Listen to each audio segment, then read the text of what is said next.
मधुबनी लोकसभा क्षेत्र के इसकी विधानसभा क्षेत्र के जो हमारे प्रत्याशी हैं वकार सिद्दीकी साहब, जो इससे पहले भी मधुबनी लोकसभा का चुनाव लड़ चुके हैं और ऑल इंडिया मजलिस इत्तेहादुल मुस्लिमीन के इंशाअल्लाह ताला उम्मीदवार हैं यहाँ से विधानसभा के।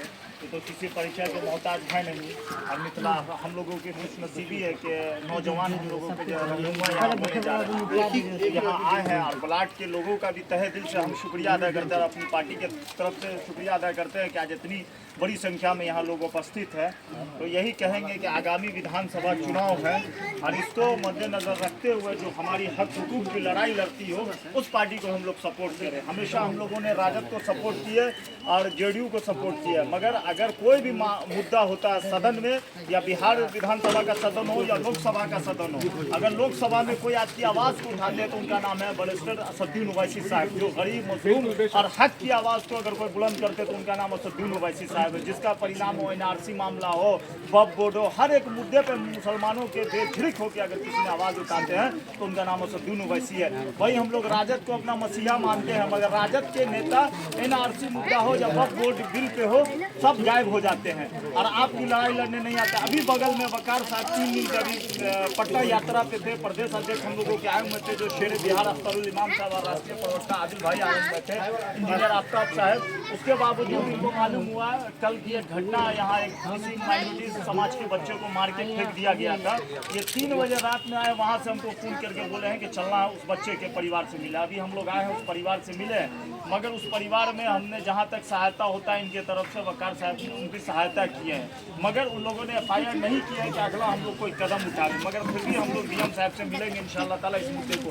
तो हम लोगों तो हमेशा मजलूम गरीब और अल्पसंख्यक की आवाज़ को उठाते हैं, तो हम तो यही आप लोगों से कहना चाहते हैं कि अपने रहनुमा को चुने और इंशाअल्लाह ताला आपकी आवाज़ को सदन में अगर कोई उठाएंगे तो वकार सिद्दीकी उठाएंगे। क्योंकि आप जिनको भी चुनिएगा तो किसी न किसी को चुनिएगा तो कोई लालटेन के गुलाम मिलेंगे, कोई कांग्रेस के गुलाम मिलेंगे, तो वो लोग पार्टी के इंतजार में रहेंगे कि क्या बोलेंगे। मगर वकार सिद्दीकी अगर चुनाव जीतते हैं तो वो मुसलमान और दलित के वोट से चुनाव जीतेंगे, तो आपके लिए और आपके इंसाफ के लिए हमेशा सदन में लड़ाई लड़ेंगे। तो इंशाअल्लाह ताला हमें उम्मीद है यहाँ के नौजवानों से और बड़े बुजुर्गों से कि आगामी चुनाव में चुनाव जीत हार का हमें कोई गम नहीं है। हमें एक चीज़ है कि अपनी कायदात को कैसे मजबूत करें। आज मिथिलांचल में माइनॉरिटीज लीडर खत्म हो चुके हैं। ये तेजस्वी यादव जी और नीतीश कुमार जी कहते हैं कि जिसकी जितनी संख्या उसकी उतनी हिस्सेदारी।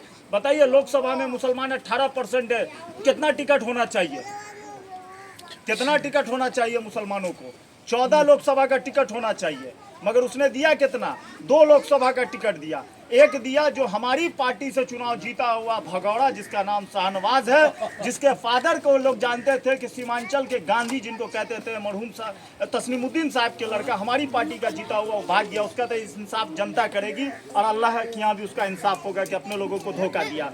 दूसरा यही अली अशरफ फातमी साहब, ये फातमी साहब को कौन नहीं जानता है कि जब उनको राजद ने 19 में लोकसभा टिकट नहीं दिया था तो ये फातमी साहब भाजपा जो एनआरसी और वक्फ बोर्ड के खिलाफ एक मुसलमानों का एक बड़ा प्रोटेस्ट चल रहा है बीजेपी के खिलाफ, उसके टिकट पे जाके दरभंगा ग्रामीण से चुनाव लड़े हैं। है कि नहीं है? बोलिए। ये बगल में फैयाज साहब इस क्षेत्र के हैं, मगर आज भी रास्ता देख लीजिए फैयाज साहब ने क्या किया है। यहाँ पे कोई मामला होता है, फैयाज साहब क्यों नहीं सदन में आवाज़ को उठाते हैं?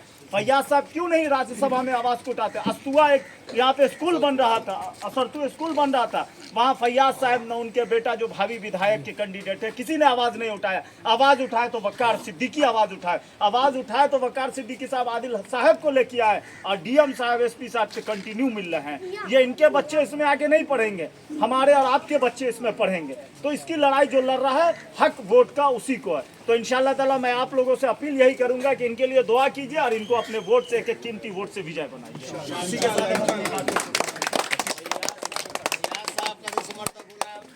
बोल है इस बार तो उसको 1 वोट नहीं पड़ेगा। बिल्कुल नहीं पड़ेगा, नहीं पड़ेगा।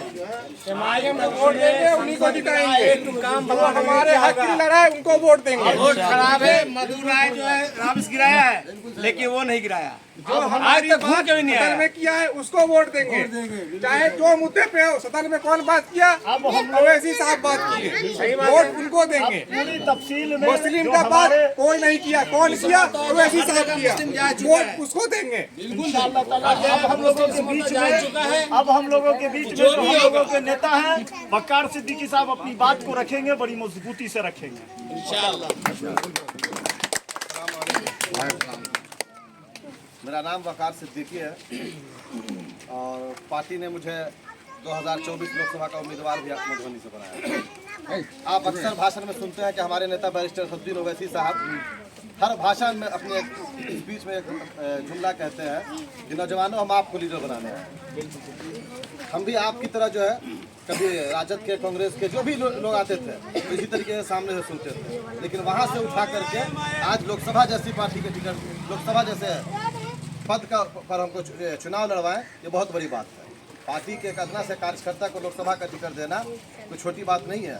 यही फातमी साहब 5 करोड़ 10 करोड़ में टिकट लेकर आए।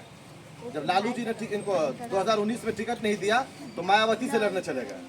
जब बेटा को टिकट नहीं मिला तो पहले ओवैसी साहब के पास गया कि हमको टिकट दीजिए। जब वही साहब बोले कि ठीक है लड़ लीजिए, तब फिर ये जदयू में चले गए, भाजपा के गठबंधन से चुनाव लड़े।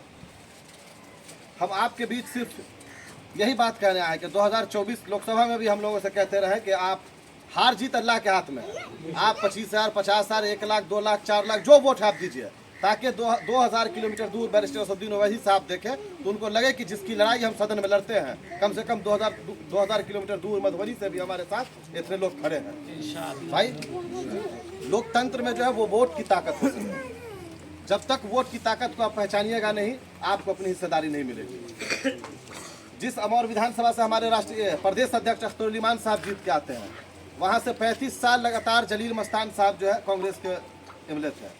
आप वहाँ के यूट्यूब पे न्यूज़ से आप लोग देखिएगा, वहाँ की जो सड़कों की, रोड की, पुल की हालत थी पूछिए मत। 2 किलोमीटर जाने के लिए मैं आँख से देख के आया हूँ।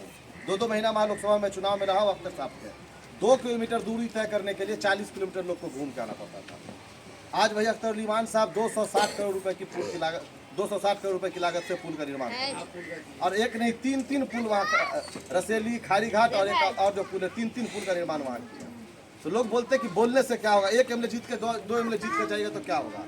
भाई बैरिस्टर सफदुद्दीन ओवैसी तो अकेले तनहा है ना, लेकिन 543 पे भारी रहते हैं। जब भी हमारे और आपके मजलूमों की आवाज़ को उठाने की बात आती है, चाहे सड़क से लेकर सदन तक, चाहे सुप्रीम कोर्ट जाने का मामला हो, वक्फ बोर्ड में भी अगर सबसे पहले कोई गए तो हमारे राष्ट्रीय अध्यक्ष बैरिस्टर सफदुद्दीन ओवैसी साहब। का जो मामला चल रहा है इसमें भी पूरे बिहार से कोई भी एमएलए अगर वाहिद एमएलए गया है सुप्रीम कोर्ट में तो अख्तरुल इमान साहब का है, किसी भी पार्टी का एमएलए नहीं गया। तो भाई जब लड़ाई आपकी हम लड़ रहे हैं तो हमारा और आपका फरीजा है कि हम अख्तरुल इमान साहब के हाथ को, ओवैसी साहब के हाथ को मजबूत करें। आप देखिए कि 60 करोड़ की लागत से जो है असौथू में अल्पसंख्यक स्कूल बन रहा है। भाई वहाँ गरीब गुरबा का बच्चा पढ़ेगा। फैयाज साहब के बेटा तो पढ़ने नहीं आएंगे, पोता तो पढ़ने नहीं आएंगे, फातमी साहब के बेटा पोता तो पढ़ने नहीं आएंगे। लेकिन उन लोगों को जब वहाँ के मुकामी लोग, उनके पार्टी के पंचायत अध्यक्ष थे, सब इस्तीफा दे दिए। जब उनसे मिलने गए कि भाई हमारी आवाज़ आप उठाइए, ठीक है विधायक आप नहीं है लेकिन राज्यसभा सांसद तो हैं, एक पद पे तो हैं, विपक्ष के नेता तो हैं, आप आवाज़ उठाइए, तो बोलते कि नहीं हिंदू मुस्लिम हो जाएगा। भाई आपको मस्जिद बनाने के लिए थोड़ी नहीं बोल रहे, मंदिर बनाने को थोड़ी नहीं बोल रहे हैं, स्कूल बनाने में कौन सा हिंदू मुस्लिम हो जाएगा, आप ही लोग बताइए। तो जब आप हमारे न स्कूल की लड़ाई लड़िएगा, न हमारे सड़क की लड़ाई लड़िएगा, जब किसी भी मुद्दे पर हमारे आप खड़े नहीं रहिएगा, तो फिर आप वोट लेने का हकदार भी नहीं है। आप वोट के समय में सीधे वो आ जाएंगे। आप एक फ़ोन कीजिए किसी भी काम के लिए, एक चौकीदार को फ़ोन करने के लिए कह दीजिए, वो बोलेंगे हमसे नहीं होगा। भाई किस चीज़ के विधायक हैं आप, किस चीज़ के सांसद हैं आप? जब हमारी लड़ाई आप नहीं लड़ सकते हैं तो फिर हमारे वोट का हकदार भी आप नहीं है। और इस बार आप लोग देख रहे हैं कि बिहार में अल्हम्दुलिल्लाह हम लोग महागठबंधन से के साथ लड़ना चाह रहे थे, क्योंकि मिली तंजीमों का हम लोग के ऊपर प्रेशर था कि भाई आप लोग अकेले लड़ते हैं तो वोट डिवाइड होता है। तो हम लोगों ने पूरी कोशिश किया, आप लोगों ने देखा है मीडिया के माध्यम से, हम लोग पूरी कोशिश किए कि भाई जितना हक होता है हमारा उतना सीट दीजिए, हम चुनाव लड़ेंगे। लेकिन उन लोगों ने कहा कि नहीं आप चुनाव नहीं लड़िए, हमको सपोर्ट कर दीजिए। भाई लोकतंत्र में ये कौन सा तरीका है कि आप हम आपको बिना चुनाव लड़े आपको समर्थन दे दें? 5-5 हम अकेले जीत के आए थे ना। उसके गठबंधन में जितनी पार्टी है कांग्रेस और राजद के अलावा कोई भी पार्टी के पास 5 एमएलए नहीं था अपने दम पे, लेकिन हम तो अपने दम पे 5 एमएलए जीत कर आए थे। तो जब अपने दम पे हम 5 एमएलए जीत कर आ सकते हैं तो हम बिना शर्त आपको क्यों बिना लड़े समर्थन दे देंगे। उसके बाद आप देख रहे हैं कि जहाँ जहाँ राजद के लोग जा रहे हैं, अब मुसलमान नौजवान जाग चुका है, वो उसके गिरबान को पकड़ के कह रहा है कि आप गठबंधन क्यों नहीं किए हैं, अगर गठबंधन नहीं कीजिएगा तो वोट भी नहीं। भाई जब हमारे आप हक हुकूक की लड़ाई नहीं लड़िएगा, हमारी हिस्सेदारी नहीं दीजिएगा तो हम आपको क्यों देंगे।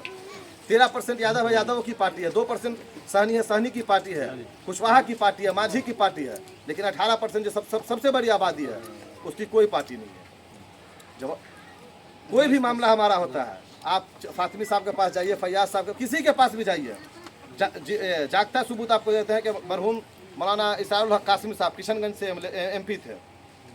जब ट्रिपल तलाक का मामला आया तो मौलाना को बोलने नहीं दिया गया। आप लोगों ने मौलाना का खुद ज़बानी वीडियो देखा होगा कि कांग्रेस पार्टी ने हमें इजाज़त नहीं दी बोलने की। भाई तो ऐसी पार्टी में हम रह के क्या कर सकते हैं जब अपने दीनी मसाइल पे भी हम नहीं बोल सकते हैं। भाई जो अपने दीनी मसले पर एक आलिम दीन से बेहतर कौन बोलेगा। तो कांग्रेस पार्टी किसको नियुक्त की, रंजू गीता को, जो पप्पू यादव की वाइफ है। भाई आलिम दीन हमारे दीन पर बेहतर बोलेगा कि गैर मुस्लिम बेहतर बोलेगा। तो जब हमारे मसले पे भी आप हमको नहीं बोलने दीजिएगा तो फिर आपकी पार्टी से हम जीत कर क्या करेंगे। लालू यादव लोकसभा का चुनाव हुआ, अपने घर से 2 उम्मीदवार को दिए और पूरे बिहार के 18% मुसलमानों के हिस्से से 2 उम्मीदवार दिए। क्यों भाई, हमारा जितना हक है, जितना वाजिब हक बनता है उतना दीजिएगा ना। 75 साल से हम लोग कांग्रेस राजद की गुलामी करते हैं, जो कहा चाहे भाजपा का डर दिखाकर हम लोग वोट देते चले आए। लेकिन आप देख लीजिए कि भाई 11 साल से तो केंद्र में भाजपा है, 20 साल से लगभग क्या कहते हैं बिहार में भी NDA की सरकार है। लेकिन जिस तरीके से आप 20 साल पहले मेहनत करके खा रहे थे, कमा रहे थे, बच्चे को पढ़ा रहे थे, इस 20 साल में भी उसी तरीके से मुसलमान कर रहा है। तो 5 साल और ना सही भाई, हम आपको तो देते आ गए ना। मुसलमान के वोट से तो राजद नहीं ना जीत रहा है। भाजपा को जो हराने का ये डर दिखाया जा रहा है कि आप वोट दीजिए तो भाजपा आ जाएगी। भाई हमारे तनहा से नहीं ना होगा। आपका जो MY समीकरण का मूल देते हैं, मंत्र देते हैं, बाजपट्टी में मुकेश यादव रहता है, वहाँ पर मुसलमान एक तरफा देता है, यादव वोट देता है, जीत जाते हैं। उससे सटा 6 विधानसभा, 6 जगह मुस्लिम कैंडिडेट था। सुरसन से सैयद अबूदजाना साहब थे, और आई से सरफराज साहब थे, मशकूर साहब जाले से थे, आपके फैयाज साहब यहाँ से थे, अब्दुल बारी सिद्दीकी साहब थे। लेकिन 6 कैंडिडेट चुनाव हार जाते हैं। आप लोग देखे होंगे कि किस तरीके से राजद का जिला अध्यक्ष यादव जो है राम नरेश यादव अब्दुल बारी सिद्दीकी साहब के खिलाफ किस तरीके से किया। तो भाई सिर्फ वोट के वक्त आप हमको भाजपा का डर दिखा के वोट लीजिएगा तो ये अब नहीं चलेगा।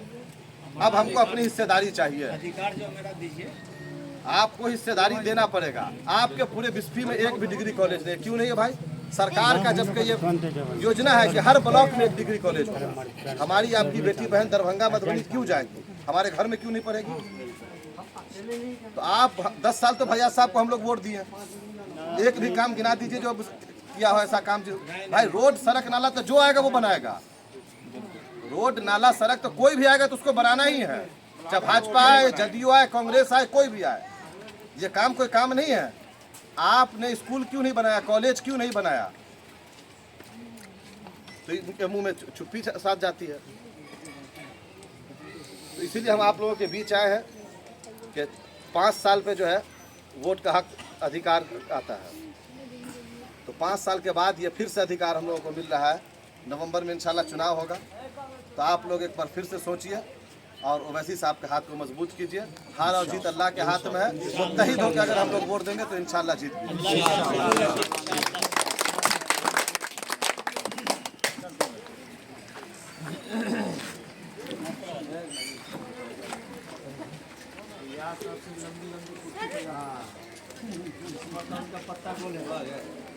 अरे एक बिजली का पोल करवाने को उनको फोन करते तो बोलते हमसे नहीं होगा। इतना मतलब उसको बोले कि नाली देने के लिए, नाली नहीं आज तक दिया, नाली नहीं दिया, पानी निकासी के नाली नहीं दिया। आप छुआ में चले जाइए, कार से आप नहीं जा सकते इस तरीके